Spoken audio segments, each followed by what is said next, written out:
pada zaman Rasulullah masih hidup ya, sudah melakukan tawaf. Rasulullah melihat ada seorang pemuda yang juga sedang bertawaf. Kalau dia dari tampilannya, maka pemuda ini adalah dia orang Arab Badui. Dia bertawaf, Rasulullah di belakangnya. Orang Arab Badui ini sambil bertawaf dia mengucapkan ya karim, ya karim, ya karim. Kemudian Rasulullah yang berada di belakang pemuda ini juga mengikuti ya karim, ya karim, ya karim. Karena merasa ada orang yang mengikuti ucapannya, pemuda itu kemudian menengok ke belakang. Rupanya dia nggak kenal dengan Rasulullah.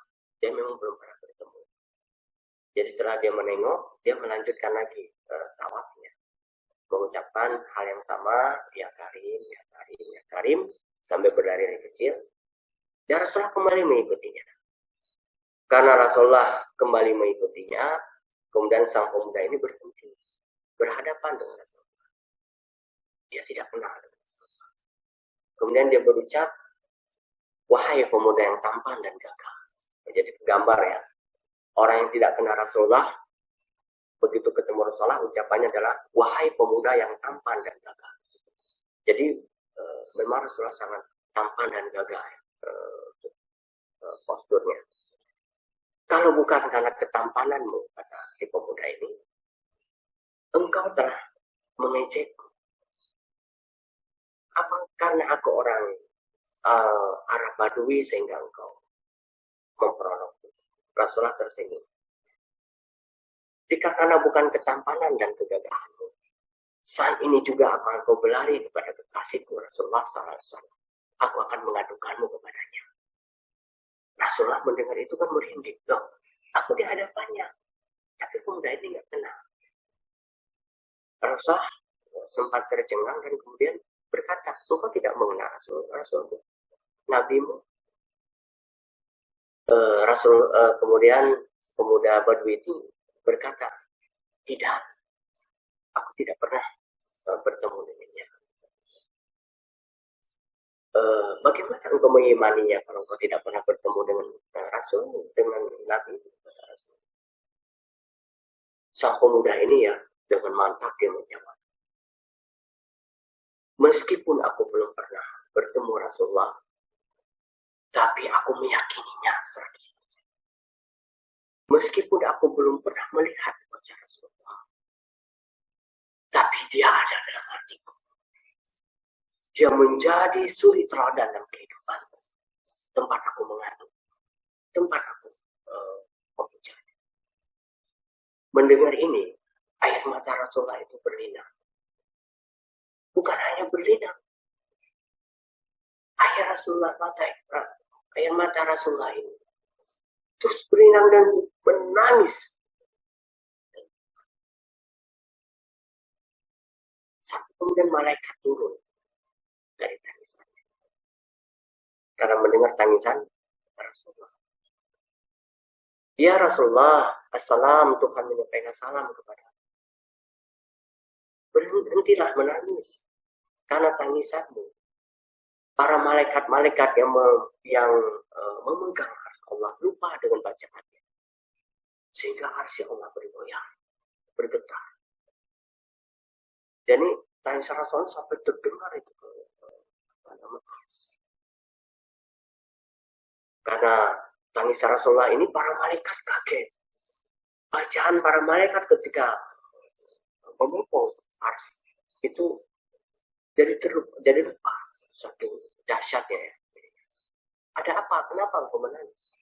Sampaikan ke pemuda yang ada bersamping bahwa jangan dia terpesona dengan kebaikan-kebaikan Allah kepadanya. Pada yaumil akhir, dia tetap akan dihisab. Dia tetap akan melalui sebuah proses untuk menentukan dosa-dosa. Kemudian malaikat itu Rasulullah menyampaikan. Di saat inilah kemudian, meskipun bukan lagi menangis Rasulullah, tapi Rasulullah kemudian menjadi tercengang dengan jawaban pemuda. Ya Nabi Muhammad, ya Rasulullah, sambil dia mendekati, karena tahu itu Rasulnya, bersujud di hadapan Rasulullah, ingin mencium kaki Rasulullah, tapi kemudian Rasulullah diangkat pemuda ini dan berkata, jangan kau menyembahku, sembahlah Allah. Itu ya, ini juga sambil pegangan kita bahwa kita tidak boleh menyembah selain kepada Allah. Setingkat Rasulullah saja melarang mencium kakinya, ya, mencium kaki. Mungkin ada para orang-orang yang merasa sangat sudah menjadi sudah menjadi ulama-ulama besar, membiarkan mencium kakinya, membiarkan memakan dari tempat makan, mungkin ada. Tapi kita yang sudah tahu tidak boleh melakukan itu. Kami tidak boleh. Asepillah itu tidak terjadi. Memang tidak berdosa karena tidak ada larangan. Ya, kalau dalam hukum itu kan ibadah itu perintah, tapi sesuatu yang hablum minan nas itu kalau tidak ada larangan itu boleh. Tetapi sangat mendekati kepada hukum kesyirikan. Sedikit saja salah kita sebenarnya berada pada jurang. Ketika pemuda ini hendak mencium kaki Rasulullah, aku diutus oleh Allah bukan untuk menjadi raja, bukan untuk menjadi tuan bagi hamba-hamba, bagi umat manusia. Aku bukan tuan. Hanya seorang hamba yang mencium Tuhan. Aku bukan tuan bagi hamba. Aku adalah Rasulullah utusan yang memberikan peringatan dan menunjukkan jalan yang lurus. Itulah tugas. Berdirilah, jangan engkau. Ketika pemuda ini kemudian berdiri ada para Rasulullah dengan wajah yang sangat gembira karena bertemu dengan Rasulullah. Pesan malaikat kepadamu bahwa engkau akan tetap bisa meskipun kondisimu hari ini seperti itu. Nah, di saat itulah kemudian pemuda ini mengeluarkan kata-kata yang sangat luar biasa. Ya Rasulullah, jika Allah hendak menghisapku di antara kita, aku juga akan memberi perhitungan dengan dia. Ucapan ini membuat Rasulullah tercengang. Seperti terkesan seperti pemuda itu menentang Allah. Membuat perhitungan dengan Allah. Kenapa? Apa yang kau hendak membuat perhitungan dengan Allah? Jika Allah menghukumku karena dosa-dosa, maka aku akan memperhitungkan makfirah Allah yang sangat luar biasa pada hamba, pada umat. Jika Allah menghukumku karena kemaksiatan, maka aku akan membuat perhitungan dengan Allah bahwa Allah itu adalah Maha Pengampun terhadap dosa-dosa.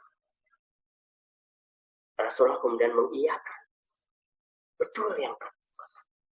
Betul bahwa Allah memasukkan 11 orang bukan karena ibadah-ibadah, tapi karena maaf ya, karena maaf. Kemudian karena pernyataan ini Rasulullah kemudian berdoa, turun kemudian malaikat Jibril kembali dan menyatakan, sampaikan kabar gembira kepada sahabatmu, kepada pemuda Badui ini. Dia akan berada di sisimu kelak tanpa hisab.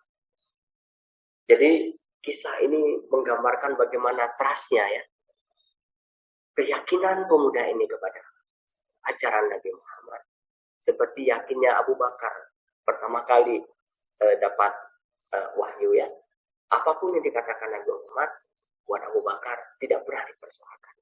Siapa yang mengatakan Muhammad? Ya, aku percaya. Kalau sikap Abu Bakar. Nah, ini pemuda ini adalah menceritakan, menggambarkan kita nih hamba-hamba Allah di akhir zaman yang tidak pernah bertemu dengan Rasulullah. Seberapa kuat keyakinan kita kepada Rasulullah? Ya, adakah sebiji zarah saja keraguan di dalamnya? Kita mempertanyakan, beranikah kita kalau di hadapan kita ada seseorang menghina Rasulullah? Kemudian hati kita terkoyak-koyak seperti terkoyak-koyaknya hati Rasulullah. Dan kemudian kita melawan dengan orang-orang yang menghina Rasulullah. Kalau sudah belief sistem kita sudah sangat kuat, itu mesti terjadi.